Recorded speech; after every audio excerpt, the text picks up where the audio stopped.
மக்களே போயிட்டானுங்க மக்களே. அவ்வளோதான் மக்களே. புருஷன் பொண்டாட்டி 2 பேரும் வந்து பேஞ்ச மழையில் வந்து கிளம்பிட்டானுங்க மக்களே. இங்கே பார்த்தீங்கன்னா நான் சுற்றி எல்லாத்தையும் வாரி மேலே போட்டு பார்த்துட்டேன். புருஷனையும் காணும் பொண்டாட்டியும் காணும். நம்ம குளத்தில் பார்த்தீங்கன்னா ஃபுல்லாக தவளை தான் வந்து இப்போ கொடுத்துன்னு இருக்குது. முழுக்கவே தவளை கொடுத்துன்னு வந்ததுனால புருஷன் பொண்டாட்டி 2 பேர் வந்து இந்த தண்ணியில் எங்கே போனானுங்கன்னு தெரில.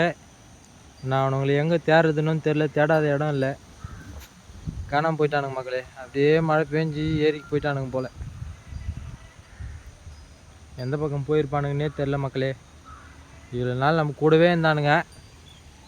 மழை பெஞ்சதும் நம்மளை ஏமாற்றிட்டு போயிட்டானுங்க. காணும் மக்களே. 2 பேரும் போயிட்டானுங்க மக்களே. புருஷனும் காணும் பொண்டாட்டியும் காணும். எங்கே போய் எங்கே கஷ்டப்பட போகிறானுங்களோ தெரில மழையில். கண்டுபிடிச்சா வீடியோ போடுற மக்களே. டாட்டா பாய் பாய். அது வரைக்கும் கூடவே பார்த்துக்கிட்டு வாங்க.